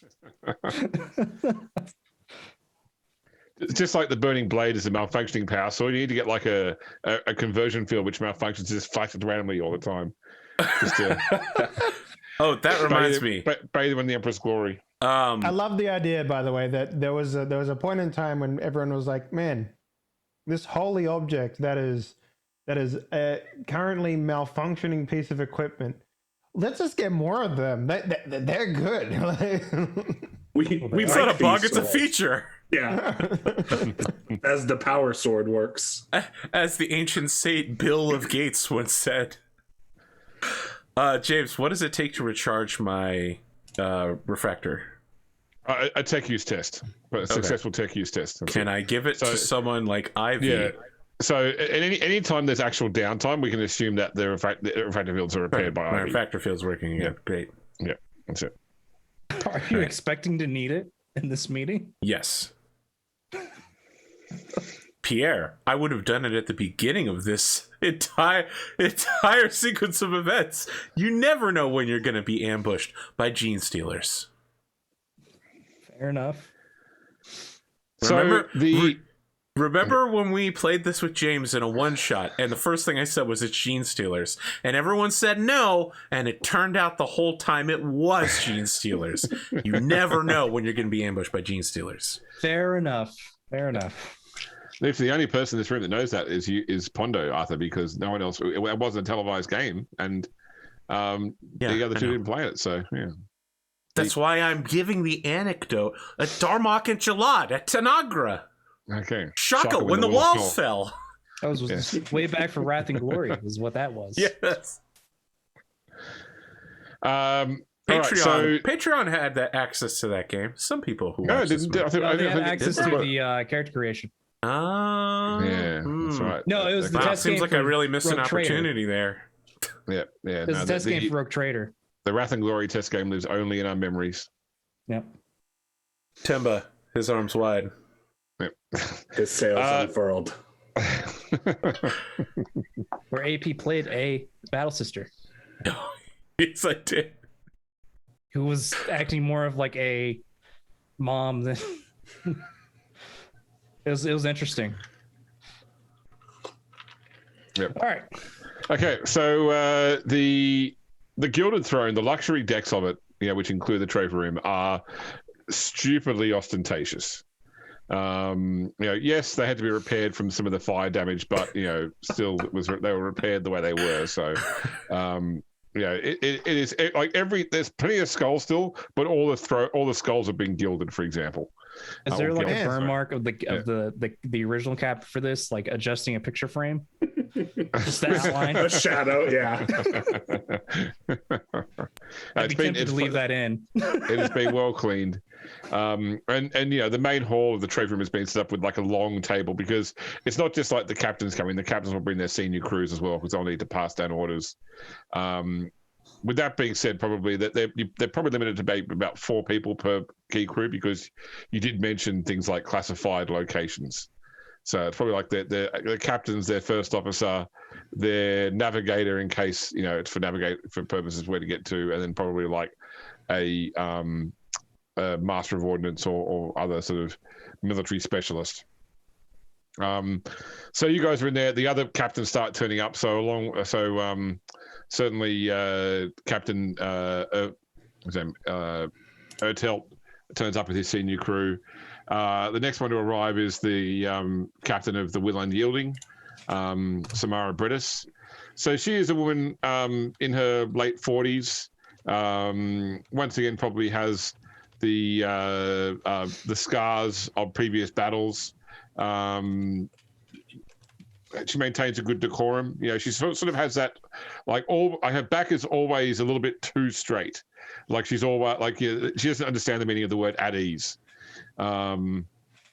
You know, and almost because she's quite tall as well. She's probably like 6'2", and along with the fact she keeps her chin raised quite a lot, it always looks like she's looking down, even on people that are slightly taller than her, only because that's her sort of style. As the last group is coming in, Adrian, you're sort of standing to one side, and you hear a voice behind you say, "Adrian Thorne, it's been a long time." So turn around, see who it is. So Henriette Insognia, who is the captain of the Absolutionist Fire, she is relatively young for a naval captain. She's also she's in her 30s, blonde-haired, hasn't sort of has got decorations on a uniform, like medals as such, but doesn't look like battle has taken its toll physically on her as such. She's still still has that sort of youthful vitality about her, and certainly Adrian, you knew this woman probably 12. That's sort of like years ago, basically when you were sort of in the out of academy days, early stage in the Admiral, you were both officers, and you guys were in a brief relationship. She was quite ambitious, and she basically got promoted ahead of you and ended up being transferred to a different ship, and so you lost touch. It wasn't like things ended badly. It was just career came first. Yep. But it was fun while it lasted, and now clearly she has made the way to a captain status. But she's in stark comparison to Captain Bradice. Captain Insognia is 5'4", and she's the shortest member of the crew that she's brought aboard as well. But she has. She if I had to describe it by star sign, she's like a Leo, she's the sort of person where when she walks in a room, everybody knows that she's there, and when she leaves, everyone knows she's been there. You okay there, Arthur? I'm just trying to force the astrology out of me. Sorry, I can be such a Cancer sometimes. That's right. My wife's a Leo, so watch what you're saying. I'm not saying anything. I'm saying I don't follow astrology. Yeah. So Adrian will throw up a salute because she is a captain now. And when does she return it? She smirks first and then does. Sure. Yeah. So formal. Congratulations on your promotion. Congratulations on your whatever this is. Private sector work. You could say that, yes. Is it true that you've fallen in with the Inquisition somehow? Somewhat. The rogue trader I'm working for now has dealings with them from time to time, including, I believe, this mission is an Inquisition sanctioned job. Very mysterious. We'll have to catch up for a drink when this is when we're done with this. Absolutely. I should go and meet this rogue trader though. But it's good to see you again. We'll catch up. Nero as well appears out of nowhere. Am I in earshot of this, by the way? Oh yeah, you and me, we're both casually, definitely listening. There's an eyebrow raised, and it's like, should I amend your family tree there, Adrian? Not to my knowledge, Don. I stopped before. I'm sure the girls back at the Abbey will be very, very happy to see a change in that regard, huh? I stop before Captain Henrietta and hand her a gift basket of I Love the Lord Commodore merch. And what's the drink we have? Just a shitload of? Yes, it's the Renko wine. There's Renko. A bottle in there, but there's also hat, pen, T-shirt. Is there like a phone case equivalent for the Warhammer 40K? Your Vox bead covering. to keep your earwax out of it. A pre-order voucher for the Pierre Cowles pistol design. I want to Bobblehead. be clear that throughout this whole meeting, Nero will only speak Low Gothic, because when he arrived as the acolyte, he only spoke High Gothic to the captain, so he doesn't want to be recognized in any way. And he hams up the Cadian exit, so he goes, "Captain Henrietta, nice to meet you. So glad you could join us here on the Hand of Calixis' flagship's trophy room on the Gilded Throne. Here's a gift basket from the Lord Captain. He's right over there. Would you like me to introduce you? By the I way," lean into Adrian and say, "Why is he talking like an idiot?" what is your relationship with our pilot, Adrian Thorne? We were in the Naval Academy together, and we served on a ship directly afterwards. Something was served, all right. Yeah. Wow. A hot dinner. Something was hot. I gotta say, what was your character you gave the accent to in Oath of Endosteel this week, Arthur? That had like was it the Brooklyn accent or whatever? Or, Oh no, that's on Solaris Knights. You mean Vimy Diamond Shock?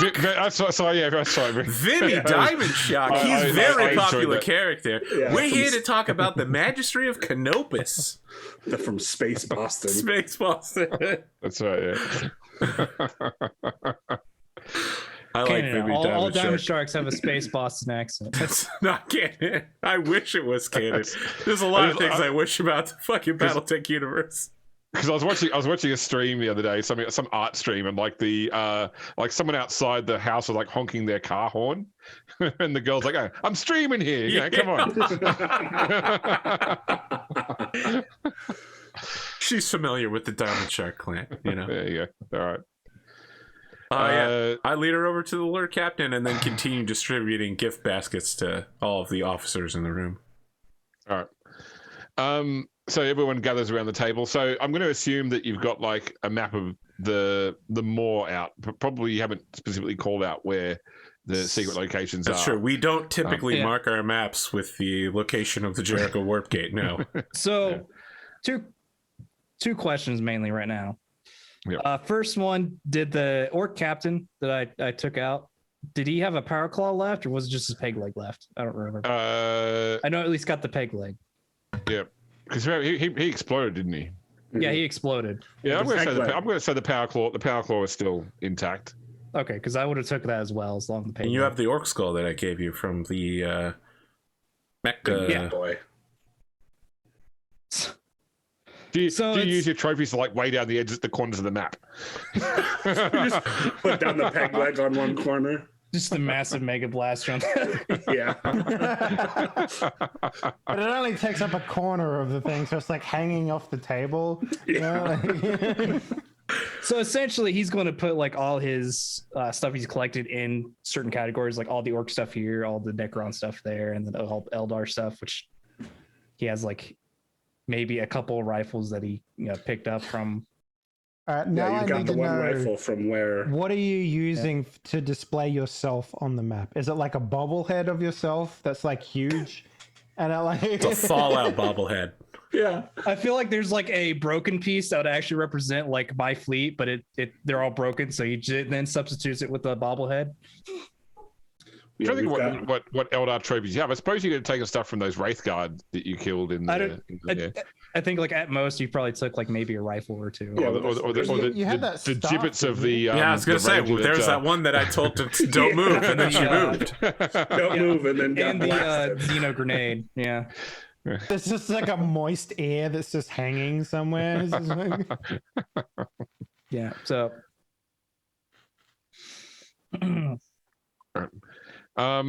So yeah, without the inquisitorial acolyte here, everyone's sort of like looking around a bit awkwardly, working out who's going to actually start the conversation. So then, finally, Jacinto Ertelt speaks up. Lord Commodore Cowles, yes. yes.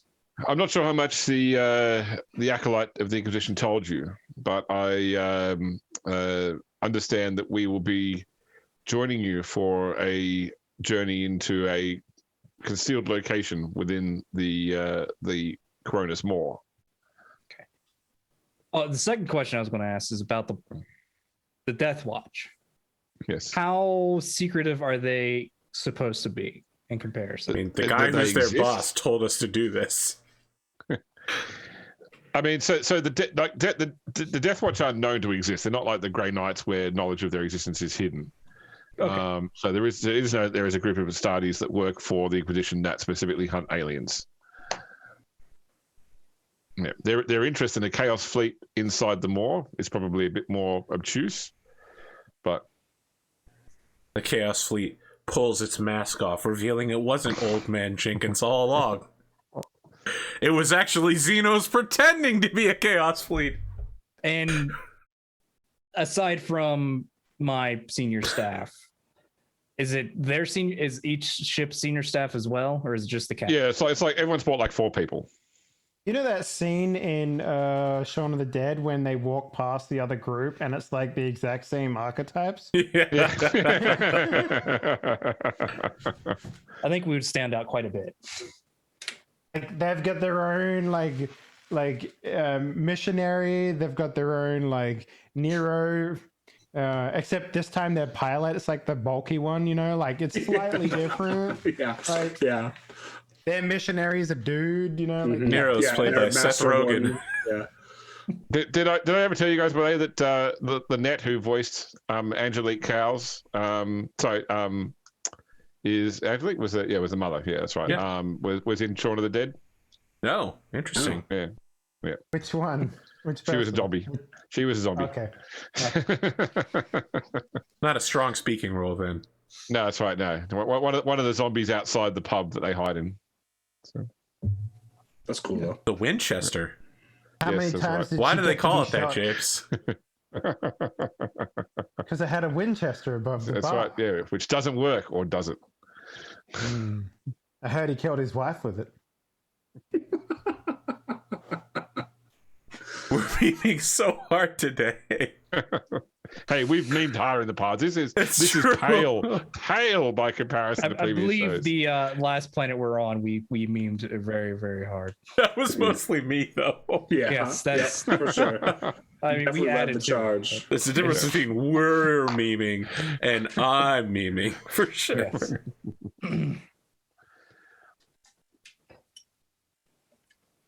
So So they're assuming that you're about as clueless as they are, if not more clueless, because you're not military.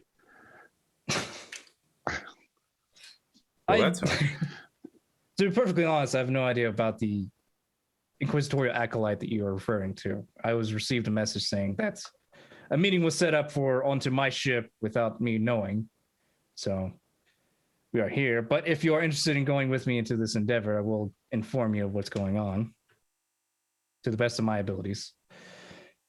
Right now in the mall, obviously, as far as you probably all know, there's a chaos fleet formed within it that is keeping us from potentially going into the Koronus Expanse. I was about to flip them, but yeah, Koronus Expanse. Though there are a couple of there are one major key asset that may have be pertinence. A Death Watch base within the Jericho Reach. That it says they are essentially being blockaded by the Chaos Fleet. The other one's believed to be the main jumping point for the Chaos Fleet, which is what most people don't know, the Station 13. All right. So first off, the Captain, who was the first one? Was Jacinto. He interrupts. Sorry, the Jericho Reach. That's on the other side of the segmentum. And You didn't explain about the warp gate. oh, yes. Hey, I lean in and whisper to him, you didn't explain about the warp gate. Oh, yes, the warp gate. Yes. The warp gate to the Jericho Reach is being blockaded. I apologize. Essentially, I think Pierre puts a eye, like a makeshift eye thing, and just sets it on top where the warp gate would be. Did you say warp gate? And then at this point, the second captain, Captain Bradice, interrupts him. Yes, Captain. I've seen it before when I was when the Will Unyielding was assigned to Passage Watch 27 Est. We were escorting Imperial ships to that location. It is very much there. It does exist. Its location was only known to those assigned to the Passage Watch. Yes. He raised on us. Very well. Continue, Lord Commodore. Obviously, having the Chaos fleet there is not good in the first place, but having such a powerful asset such as the Death Watch being stopped from coming into the Calixis sector is not good for in case any other Xenos-related dealings that could happen. As you know, over to the, I guess it wouldn't be north, over to the area near Calth, there are definitely some orcs there that are causing issue. Spinwood. The direction is Spinwood. Oh, Spinwood. Yes, Thank you. Pierre would know the direction. I don't. Yeah, if I put it, I'll just quickly just see for your benefit. I'll throw up the map so you can see that the cardinal points. So the north of the click sector is Spinwood. The south is Trailing. The west is Rimwood, and the east is Corwood. Interesting. Yeah. Oh yeah, it says it right there. Oh, well, yeah. Space north. Yes. So if you were to take the map of the Calixis sector and apply it to the map of the Imperium, it's actually rotated 90 degrees. Okay. Yeah. Okay. But not only for Xenos, but the Death Watch can be useful for other aspects, such as the situation that's been occurring recently, as in was a massive chaos cult that was stationed or making their home here in one of the factories. Right. That were, at least that we know of or checked, 3 Chaos Space Marines that were there. So the younger captain chips in. I thought that was a rumor. I thought it seems quite odd that something like that could find its way all the way to the capital. Indeed. Definitely not a rumor. But as I and the rest of you, we've seen them firsthand as to what they were. Though, again, you don't want to be spreading such news as that could cause mass hysteria, and that's another issue on its own. That looks like ghosts in your eyes there, Adrian. I take it you've had some first-hand experience? Multiple times, yes. I look at Don, because now I'm like, ooh, they're flirting over the fleet battle room. Koronus is like just yawning in the corner, like. I say it really quietly in Rogue Trader Cantor. I just like to imagine every single scene is like that scene in Endgame when, Iron Man is explaining the plan to Star-Lord, and then in the background there's just like Drax. Drax just like yawning, and he's just like, "Do I need to explain it again?" It's like, "What? I wasn't listening." we wake you up when the combat comes out.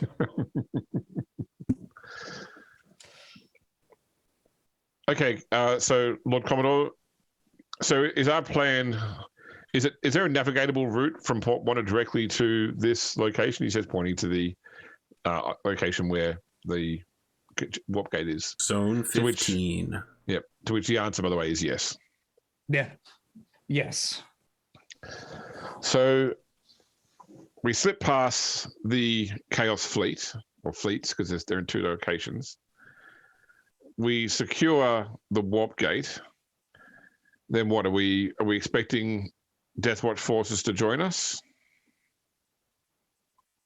I'll see about that. I do know an Inquisitor that does deal with the Death Watch on a regular basis, a bit openly, in fact. So I'll communicate to him. Mysterious Acolyte's master. Adrian gives some hard eyes at Nero. Nero avoids this whole conversation by continuing to talk to Dawn, the perfect cover to pretend to not be paying attention. It's like Pierre has to visibly stop his train of thought and then just shakes it off momentarily. Perhaps. Regardless. So, are we only engaging forces at the warp gate, or is our intent to then turn on the Chaos forces from the rear once we've secured the warp gate? Ideally, we would want to turn on them to the rear. As to we can't have them holding themselves at the mall, let alone leaving them with the potential of going to Port Wonder if they want to. So we have 6 ships. I understand that there were around 4 to 5 ships reported in the temple, but easily a dozen at the 4 to 5 at the Witch Curse World. Sorry, but easily a dozen at the temple. Have you got a plan for that engagement once the time comes, or should we spend some time considering that now? So are we splitting our forces? Do we remain a single fleet? Can we rely on any support from Passage Watch 27 Est? Is there there is a battle fleet at Port Wonder? Yeah, holding in Port Wonder, right? Yeah, so Passage Watch 27 Est, colloquially known as Battle Fleet Koronus, is a patrol group of roughly 15 to 20 vessels that are, assigned to guard the passage and also do occasional missions into the far side. They are all still right now at Port Wonder, along with other naval vessels which have also blockaded that point to stop the Chaos Fleet from getting any further into the Calixis sector.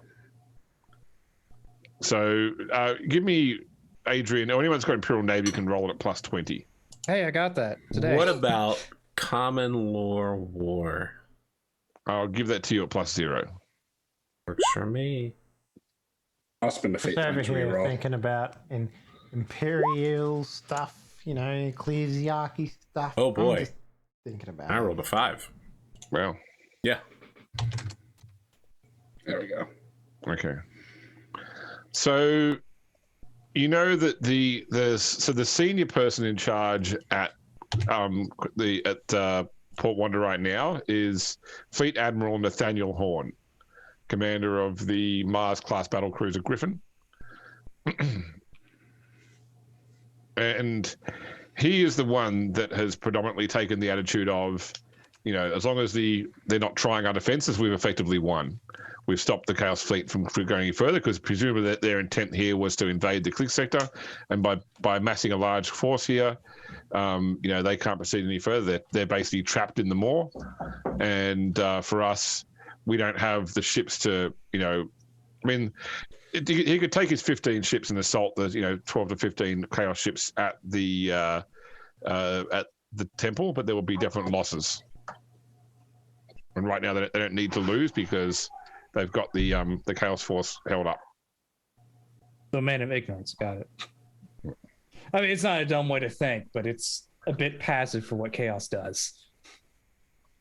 All right, this is technically a thing Nero knows about, because he knows about killing people and war and military discipline, and so he speaks up. But again, it's in Low Gothic, in Ultracadian, and he, from his local caser, and he goes, well, since we appear to be dancing at the strings of Inquisitor Cassius Schrain, I'd say we should plan for any possibility, and when we arrive and secure our objective, update him and ask for further orders.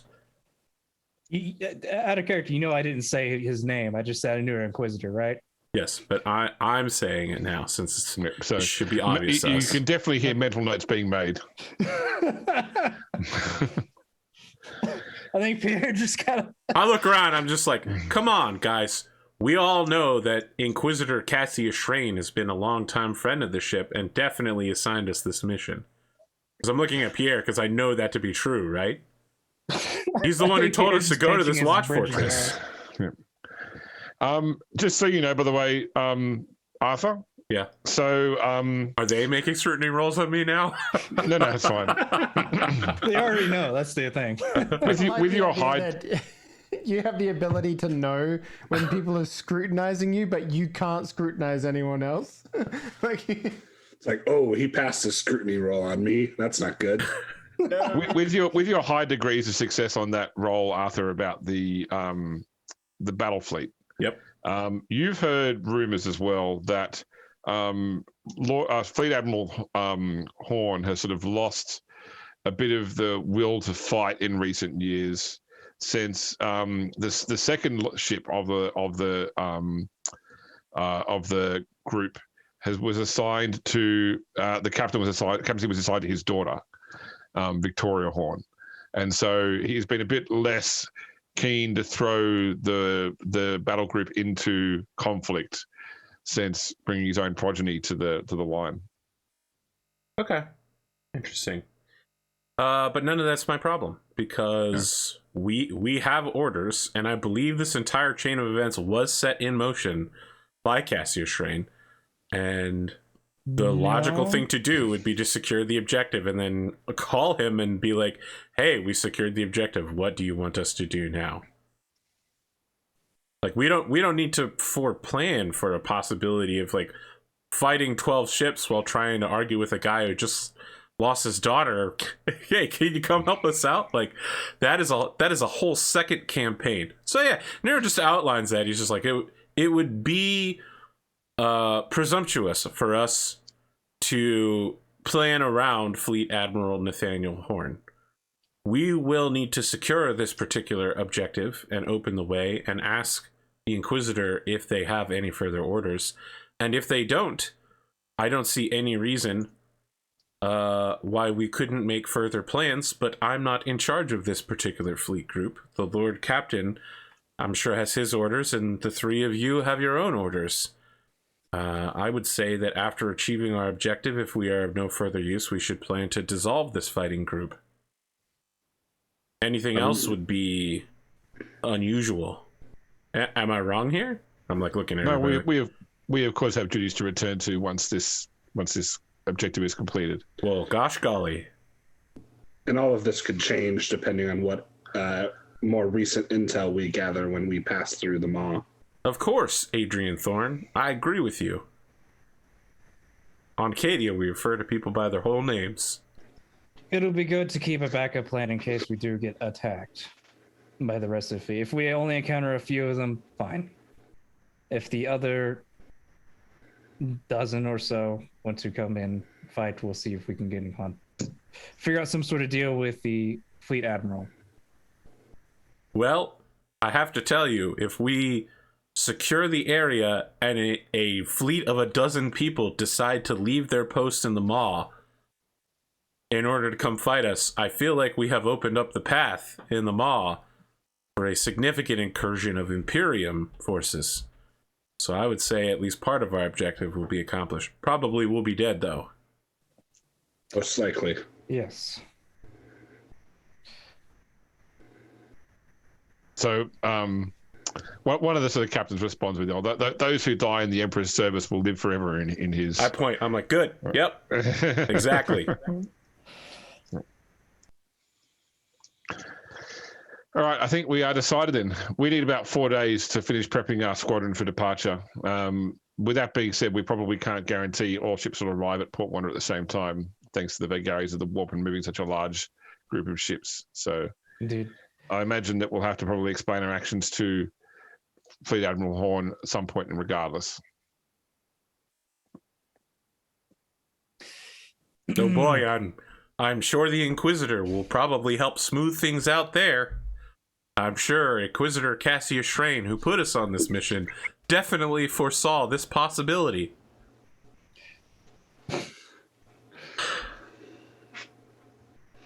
Yes, once we all arrived, we'll form up some sort of... We'll form our major plan there as to the intel might be different from here to there. I'm sorry, Lord Commodore. Should we be dealing with your... Sorry, I don't know what your job is, son. Who, me?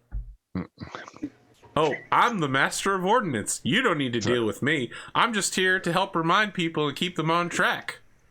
I'm what you might call a specialist in destroying things, like chaos. Sorry. I forget this isn't a military ship and decorum isn't necessarily the same. Of course. I think he's been drinking a little bit too much of the Ranko wine as of late. You must forgive him.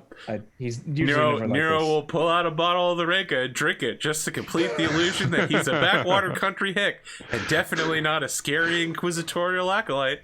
Yeah. And he's never heard the phrase, "The lady doth protest too much." I'm just waiting for. It's either there's no point of making a deceive roll, Yeah.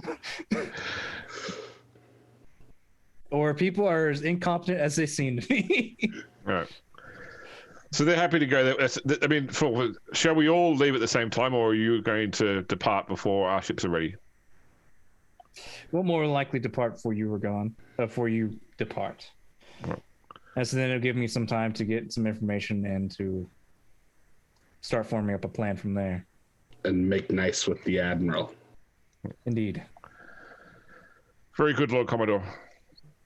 If you all can send me a list of your assets that'll be going, that'd be nice. So that way I know what I have. Of course. We're not anticipating the requirement for any ground-based conflict? I think Pierre looks to the hooded figure in the corner. Are we? Are we? James, is that part of our profile? I mean, unless there's unless the gate in space is also on a planet. No, so that I can definitely tell you the Jericho Warp Gate is in space. I thought that might be the case. You know, really everything's in space. I mean, there are terrestrial worlds. Sorry, there is a terrestrial world on the Witch Curse world location, but otherwise, and the temple has nothing except for floating debris. The Witch Curse world, the world that no one has ever returned from. Yes. Okay.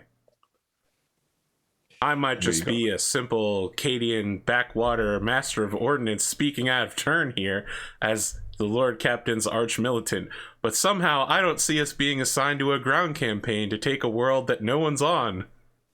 Or ever will be. Then I drink some more of the wine. only the standard complements of armsmen will be needed, Captain. All right. Yes. All right. Very good. If you need anything from us, you know how to contact us. Samara, Henriette, let's we can talk further once we're back on our ships. All right. They go to leave, and Captain Insomnia does stop to pass something to Adrian. Okay, yeah, I'll take it. Yep. Is it a digit? It's a booty call. Like a Vox frequency. Like a Vox frequency, yeah. Sure. Yeah, give me a call if you get a chance before we leave. Otherwise, maybe at Port Wanda. Absolutely. I immediately begin ribbing Adrian as soon as she turns away.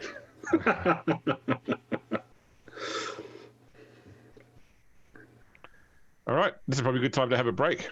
Yep. Let me say, for everyone here, I rewatched The Dragon Prince recently, and one of the characters, Rayla, repeatedly she has to pretend to be human. And so the moon elf, the race that she belongs to, are all Scottish. So she's like, look, everyone, it's me, human Rayla. You know what I like? Having weird smells. That was me this whole episode. Yep, that was definitely how... Look at me, humble backwater farmer. Yep. Yep, that's exactly what came across. Cadian guardsman Nero here. Look, man, I'm trying to keep it cool, but I'm also playing to my character's extreme No, lack you're of good. any skill. Yep. No, it's It comes across nicely. Perfect, thank you. if they somehow don't suspect you, then I don't think you have any worries. Perfect. All right, we'll be back in 8 minutes for this third or second half. I don't know anymore. Who can tell? Third.